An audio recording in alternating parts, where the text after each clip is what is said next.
là, sujet très sensible, beaucoup mitigé. Je ne vais pas passer par 4 chemins, je vais aller droit au but. Pourquoi le couvre-feu et à quand la fin du couvre-feu?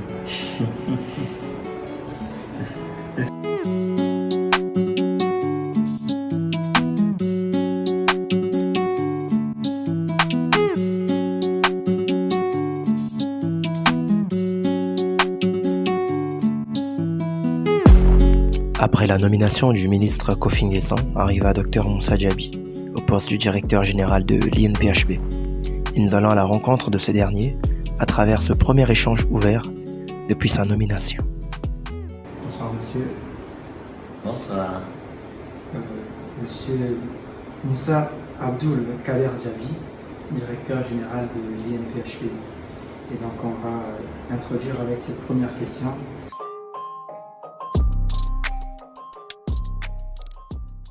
Qui est le directeur de l'INPHB? Bonsoir, donc merci pour ce temps que vous m'accordez, qui me permet d'être en interaction avec les fans et les abonnés de cette chaîne YouTube, détenue par les élèves de l'Institut. Je suis Moussa Abdoul Kader Diaby, directeur général de l'INPHB. Depuis le mois de septembre 2021, à la faveur de la nomination qui a été faite par le président son Excellence Alassane Ouattara, le 13 août dernier. D'accord.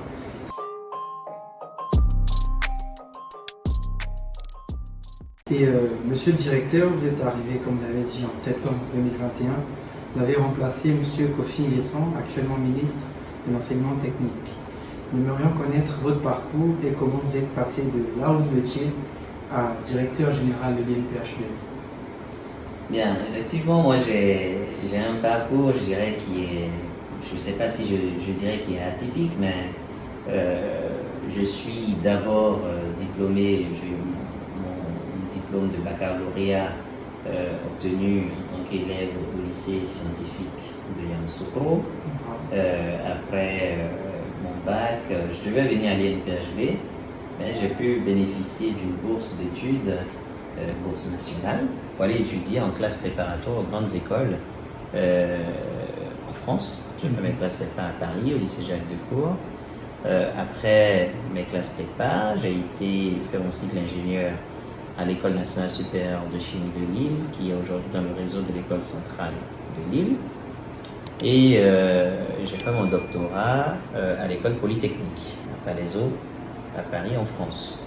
Bien, après mon diplôme de doctorat, j'ai fait démarrer ma carrière chez PSA, dans l'industrie automobile. Je fais 12 années dans l'industrie automobile. Et puis après, je suis allé en Suisse faire 4 années d'études d'expérience professionnelle en Suisse en tant que chef de département recherche et innovation dans le domaine d'expertise qui est le mien, qui est la tribologie. Voilà, suite à cela, la patrie m'a appelé, le pays nous a appelés pour venir justement le servir. Je suis depuis le mois de septembre, comme vous l'avez dit, directeur de l'INPHB. Mais ça ne s'est pas fait comme ça parce que l'Institut, je l'ai connu, je l'ai pratiqué depuis les années 2012-2013 à travers un certain nombre d'activités que je menais avec mon prédécesseur, le ministre Kofi Nguessan. Beaucoup d'activités, notamment le partenariat entre l'école polytechnique et puis l'INPHB, s'est fait justement suite à un engagement citoyen dans lequel j'étais fortement engagé. Et donc vous voilà aujourd'hui, comme vous l'avez dit, vous étiez censé être à l'INP. Aujourd'hui vous êtes à l'INPHB. Bon arrivée, monsieur. Merci beaucoup.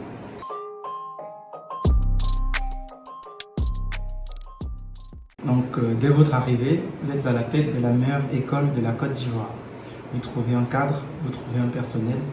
Et quelles ont été vos premières impressions vis-à-vis de tout ça? Bien, l'INPHB est une très belle institution. Très belle institution, un beau cadre.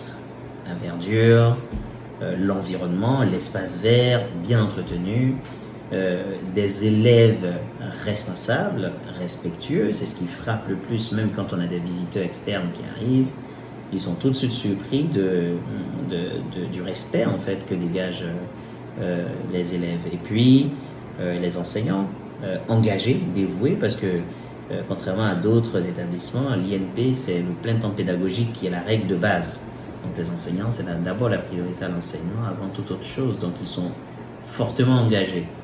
Une école également tournée vers l'innovation avec tous les départements de formation et de recherche qui existent, où on a vraiment une forte activité inventive qui malheureusement est mal connue, méconnue du grand public. Donc c'est un grand challenge aussi de pouvoir faire connaître cet institut.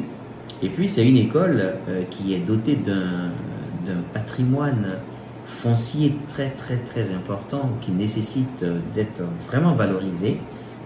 Patrimoine, on est sur un site qui fait 1060 hectares avec à peine 400 hectares qui sont bâtis, donc il y a encore du potentiel à développer.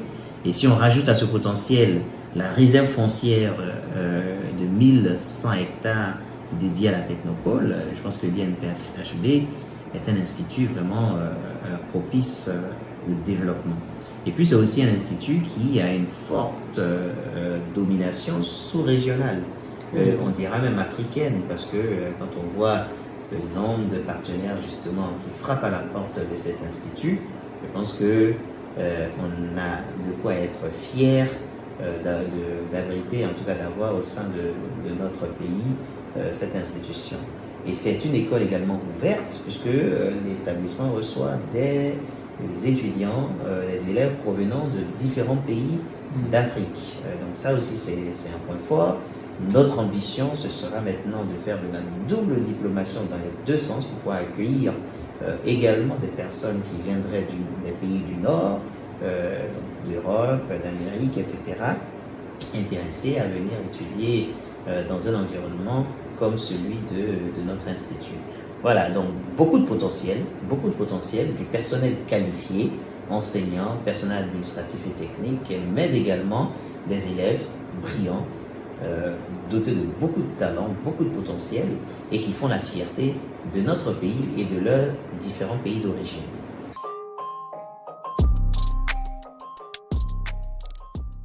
En parlant de talent, INPHB, Institut Polytechnique, qui regorge beaucoup de talents. Vous avez suivi la vidéo des talents de l'INPHB et nous aimerions avoir votre avis sur la vidéo des talents de l'INPHB. Bien, déjà, la première impression que ça me donne, c'est la vidéo elle-même. La vidéo elle-même, être à mesure de faire de telles réalisations au sein de l'école, déjà c'est en soi un premier talent. Et puis, deuxième élément encore, l'idée même de mettre en avant les talents qui sont au sein de l'INPHB est aussi une idée novatrice qu'il convient justement de saluer et de faire savoir. Cela étant dit, le concept même derrière cette vidéo était aussi très intéressant, bien vu, parce que ce sont des talents, pas là où on attend les élèves de l'école de l'INPHB. On attend à ce qu'on montre qu'ils sont compétents dans leur domaine technique, mais là on part sur des talents de la vie, dans la vie de tous les jours. Et c'est ça qui est intéressant. C'est-à-dire qu'on découvre dans cette vidéo qu'au sein de l'Institut, il y a une ville dans la ville. Il y a une vie dans la vie, et c'est ça qui est intéressant et qui ressort. On voit des jeunes demoiselles spécialistes du maquillage, de la beauté, etc. On voit des jeunes rappeurs, donc on peut trouver dans nos quartiers de jeunesse,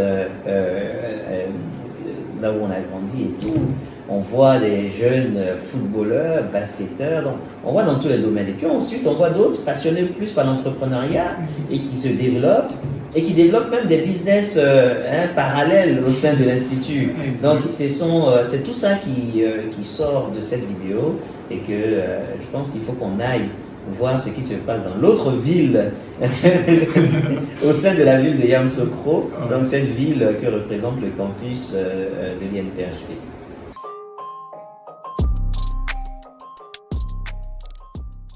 Le BDE, Bureau des étudiants, que vous avez d'ailleurs instauré dès votre arrivée, afin de faciliter la communication entre l'administration et les étudiants. Qu'est-ce que vous attendez du BDE et quelle est votre vision pour le BDE? Bien, pour moi, le BDE n'a pas pour seule vocation véritablement de faciliter la communication entre l'administration et les élèves. Ce serait trop réducteur, c'est pas sa mission. Le BDE, c'est pas un bureau représentant des élèves. C'est pas pour représenter les élèves auprès de l'administration. C'est pas ça le but. C'est pas un syndicat de défense des droits des élèves. C'est pas ça. Le BDE part d'un principe simple, qui est que les élèves sont des adultes. Ils sont des adultes, ils sont responsables et ils peuvent se prendre en charge. Ils peuvent prendre en charge leur propre destin et ils peuvent s'auto-gérer. Il faut qu'on définisse un cadre dans lequel ils vont se gérer, mais ils doivent bénéficier d'une certaine autonomie dans leurs actions, etc. Donc, ils doivent s'organiser pour vivre dans la société qui est la leur. On a vu tout à l'heure dans la question précédente qu'il y avait une vie dans la vie. Il y avait une ville dans la ville, en fait. Donc, cette ville qui est l'environnement des élèves, mais il faut que les élèves s'approprient. Et dans cette ville, il y a une forte activité associative selon les centres d'intérêt de chaque élève, donc ça c'est normal, mais il faut organiser cette vie associative, cette vie communautaire, et cela ne peut se faire qu'en trouvant une instance de coordination de l'action de tous ces élèves-là. C'est là le sens même du BDE. C'est comment on arrive à faire que les élèves, responsables qu'ils sont, s'organisent entre eux pour gérer leur cité. Et donc, sur la question de la gestion de leur cité, il va nécessairement avoir des interactions avec l'administration, puisque les premiers responsables de tout cet espace restent l'administration. Donc, sur certains aspects de la gestion de leur vie quotidienne, puisqu'ils deviennent responsables, l'administration doit les assister et les accompagner. Donc, cette gestion de la vie, c'est d'abord l'espace vert. Aujourd'hui, c'est la responsabilité de l'administration d'entraîner l'espace vert. Mais les élèves peuvent eux-mêmes se dire que leur environnement mérite d'être entretenu. Donc, prendre des initiatives à leur propre niveau pour permettre à ce que la vie dans leur espace se passe correctement. Il en est de même au niveau de la restauration. L'administration fait ce qu'elle peut. Les élèves aussi peuvent innover en la matière pour essayer de mettre en place des moyens de contrôle, des moyens d'amélioration continue, etc. Au sein, ils sont les premiers bénéficiaires de ce service public. Donc, tout un tas d'éléments sur lesquels ils peuvent agir pour faciliter justement leur vie au quotidien. Quand je dis faciliter leur vie au quotidien, ça veut dire qu'ils sont responsables. Donc, on a une forme de co-responsabilité. Nous, on a un mandat qui vient de l'État. Les élèves, premiers bénéficiaires, s'organisent entre eux à travers différentes associations et puis apportent des solutions à leur quotidien avec l'appui de l'administration. Voici un peu le sens même du BDE tel que nous le voyons, et c'est d'ailleurs la raison pour laquelle nous avons souhaité que le bureau élu puisse aller faire une mission, un voyage d'immersion dans les bureaux des élèves des grandes écoles françaises notamment, qui sont nos premiers partenaires ici, donc l'école polytechnique, l'école des Ponts et Chaussées, l'école supérieure des travaux publics, et puis l'école des hautes études commerciales, donc HEC, qui leur permettrait de voir un peu comment ces grandes écoles fonctionnent au niveau de leur bureau des élèves et qui puissent implémenter cela également au sein de l'INPHP.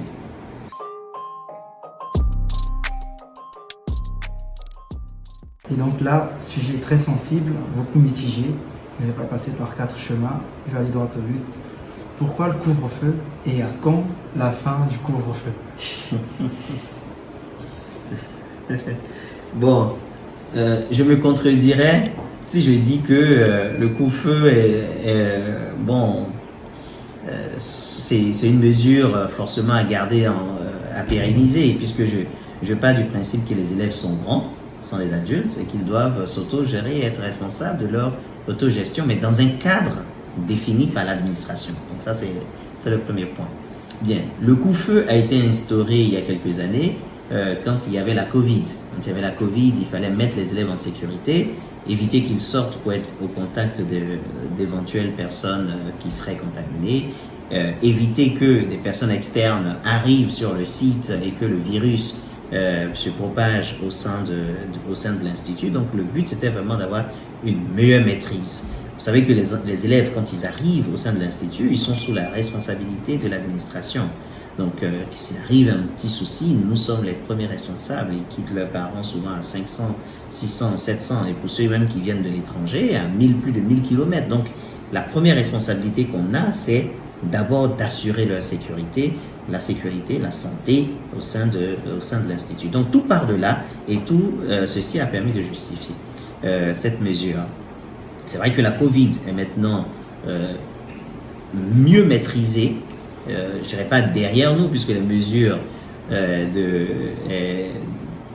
qui sont de restrictions qui sont encore imposées doivent être respectées, donc ça il faut le signaler. Malgré tout, la pandémie est beaucoup plus maîtrisée.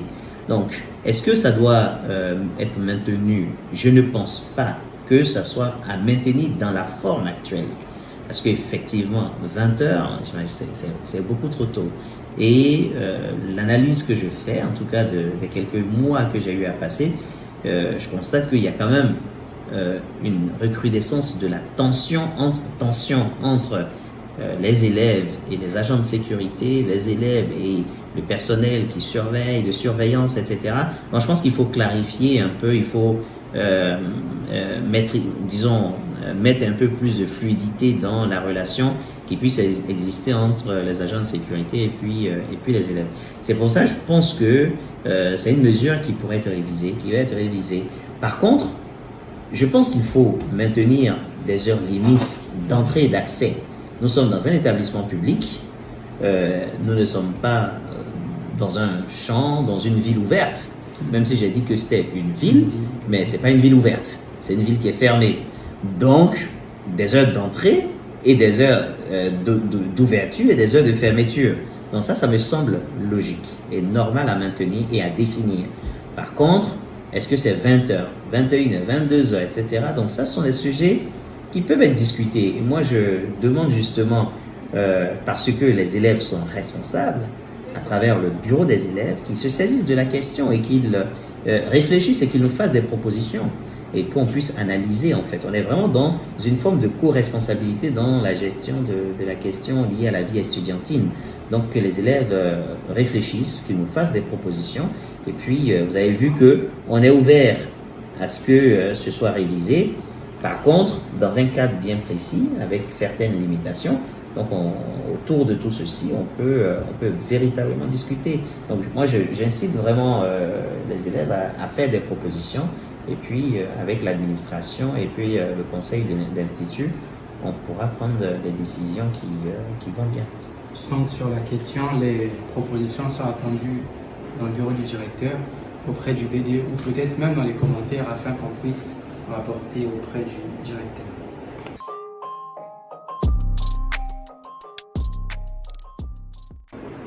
L'INPHB célèbre ses 60 ans d'existence et ses 25 ans d'expérience. Qu'est-ce que vous préparez pour l'INPHB? 60 ans d'histoire, 25 ans d'existence. Qu'est-ce que ça veut dire? Ce sont 2 années, 2 âges forts et puis symboliques. 25 ans, c'est l'âge d'entrée dans la vie adulte, on va dire. 60 ans, généralement, c'est l'âge de la retraite. Voilà. On est un peu au milieu de tout ça. Et ce qu'on a voulu dire, c'est que la première école de l'INPHB a été créée en 1962, c'est l'ENSTP. Aujourd'hui, elle a 60 ans. Le rêve d'Oufouette, ce n'est pas une retraite. Au contraire, l'INPHB, qui est né de la fusion de ces ex-grandes écoles, qui s'est faite en 1996, a aujourd'hui 25 ans. Donc c'est aujourd'hui que l'INPHB rentre dans la phase adulte. Donc on est arrivé à une forme de maturité après la fusion de ces ex-grandes écoles. Donc aujourd'hui, il faut que l'INPHB regarde derrière lui tous les cadres qui ont été formés et tout ce qu'il a apporté au développement de ce pays. mais se projette dans le futur comme un jeune qui affronte maintenant son destin et qui essaie maintenant de conquérir le monde. Voici un peu l'image qu'on veut donner aujourd'hui à ces festivités. 60 ans d'histoire, mais 25 ans d'existence seulement. Donc ça veut dire que tout l'avenir est devant. Et donc ce qu'on est en train de préparer aujourd'hui, c'est d'abord de rendre hommage au président de la République, son Excellence Félix Houphouët-Boigny, décédé, donc père de la nation, qui a eu cette vision qui a permis de mettre en place ce projet de société, ce projet d'excellence pour la Côte d'Ivoire. 60 ans d'histoire. Mais également rendre hommage au président de la République, son Excellence Alassane Ouattara, qui a produit la renaissance de cet institut. À la session à la magistrature suprême en 2011-2012, il a opéré un vaste programme de transformation de l'Institut. Donc tout ce qu'on voit aujourd'hui en termes de beauté, de lieux, de partenariats noués avec l'international, etc., ça s'est fait grâce à l'appui de partenaires que le président a su mobiliser, notamment l'Agence française de développement, donc l'ambassade française, et puis d'autres partenaires bailleurs internationaux qui font confiance en la Côte d'Ivoire et en l'INPHB pour la formation des cadres et des cadres en tout cas de très haut niveau. Donc une reconnaissance également au président de la République pour toutes ces réalisations. Mais également une reconnaissance au personnel, le personnel qui agit, qui œuvre justement au rayonnement de cet institut. Donc ça, c'est prévu au menu en fait de ces festivités. Et en plus de cela, une reconnaissance aux élèves à travers les cérémonies de diplomation qui vont être faites, comment on appelle ça, cérémonies scientifiques qui seront également menées lors de ces activités. Et puis enfin, un retour vers les anciens qui apportent énormément à cette école, donc les alumni, en les faisant revenir dans l'Institut de façon à pouvoir revivre encore l'émotion qui est la leur, et donc chaque fois qu'ils viennent au sein de cet établissement. Voilà, donc moment de retrouvailles entre les anciens, les présents, les jeunes, et moment de retour vers l'histoire sur ce qui constitue vraiment le fondement, le socle de cet établissement, en affirmant que ça reste un établissement avec fort impact pour notre pays, mais avec un rayonnement international extraordinaire, mais avec une jeunesse qui lui permet justement d'affronter le futur et l'avenir. Une date est connue ou bien on garde le mythe encore? Gardons un peu le mythe. On avait annoncé le 30 mai. Gardons un peu le mythe parce que comme on a la volonté que ce soit placé sous le patronage du président de la République, nous espérons obtenir cela à travers du ministre de l'Enseignement supérieur et de la Recherche scientifique. Donc nous gardons encore, mais la date sera annoncée très rapidement.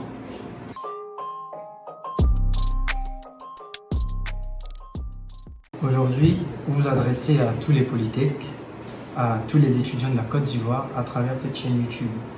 Et quels conseils donnerez-vous à tous ces jeunes qui nous suivent? Bien, ces jeunes qui nous suivent, si ce sont des jeunes de l'INPHB, je leur dirais qu'ils ont une chance formidable. Ça, je n'arrête pas de le répéter tout le temps. Et être un jeune polytech, c'est une chance formidable. Vous sortez d'ici, vous avez un taux d'employabilité de l'ordre de 80%. On vous cherche en fait. Et quand vous ne trouvez pas d'emploi, vous avez la possibilité de poursuivre dans des spécialisations qui existent au sein de l'INPHB pour pouvoir justement étoffer votre niveau de connaissance et puis aller travailler un peu plus tard. Donc une chance formidable.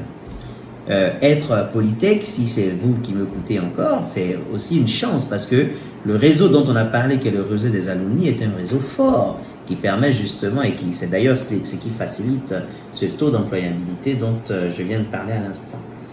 Et si ce sont des entrepreneurs, des chefs d'entreprise qui m'écoutent, j'ai envie de leur dire que l'INPHB regorge en tout cas de départements de formation et de production impressionnants, une expertise forte, capables d'être déployés au sein des entreprises pour faire de la production, apporter de l'expertise à ces entreprises au travers de nos enseignants-chercheurs qui sont au sein de l'Institut.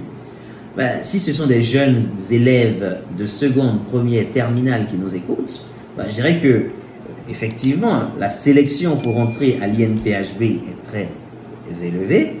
N'empêche qu'il faut continuer vraiment de travailler énormément pour qu'on puisse être parmi les meilleurs pour pouvoir entrer au sein de l'INPHB.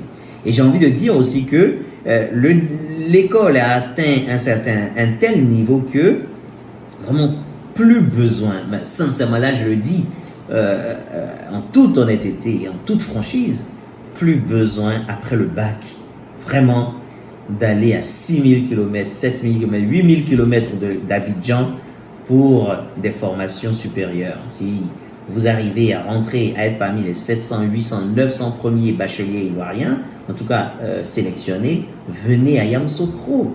Ne serait-ce que pour les classes préparatoires, ne serait-ce que pour le cycle de technicien. Il y a une chance incroyable, en tout cas, soit de faire les classes prépa, de poursuivre les études à l'étranger, ou même d'intégrer l'INPHB au cycle ingénieur, et puis ensuite d'aller faire des formations de haut niveau en double diplomation dans des pays tels que la Chine, tels que la France, le Royaume-Uni. Aujourd'hui, on est en train d'investiguer pour le Canada, etc. Donc, il n'y a pas à aller, quand on est jeune bachelier, ailleurs, si ce n'est que vraiment en Côte d'Ivoire et à Yamoussoukro et à l'INPHB.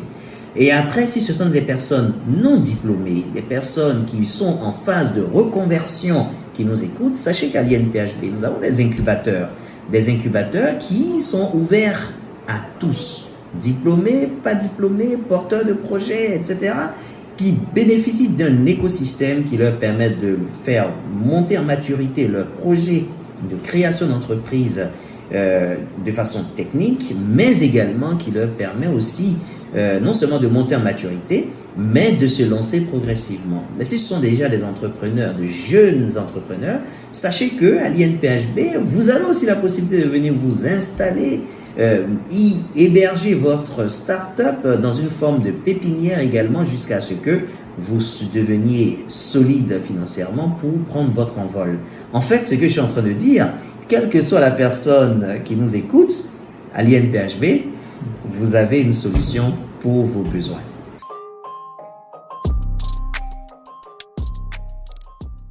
Une surprise pour vous. Vous attendiez peut-être pas à ça. La chaîne du Big Up est partout, comme les paparazzi. On va vous présenter une vidéo. Vous allez d'abord nous dire. On va d'abord présenter la vidéo. Tenez.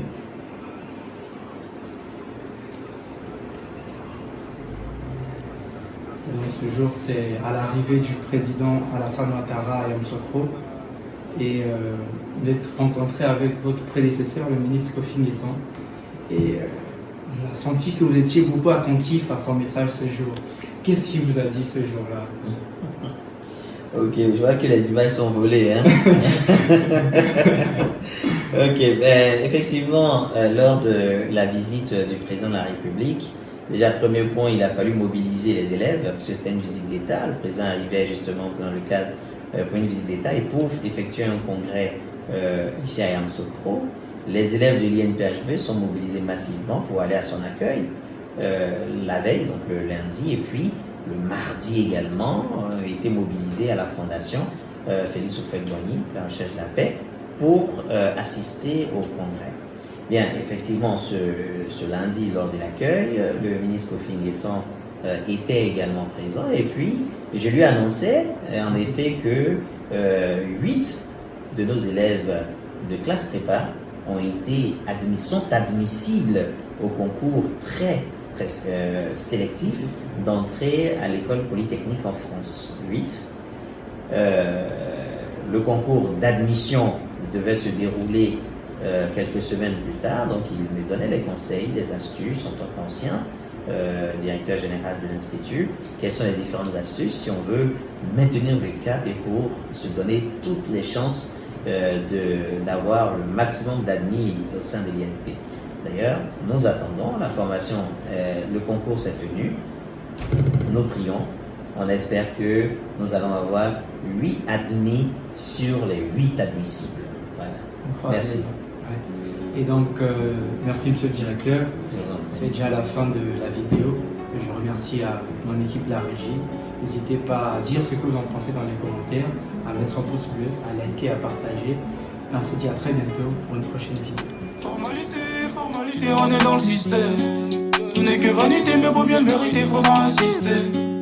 J'ai mal à la vie, je veux plus ça, je veux un bien meilleur lendemain. J'bannis ta occasion, je suis hautement sur le poignet.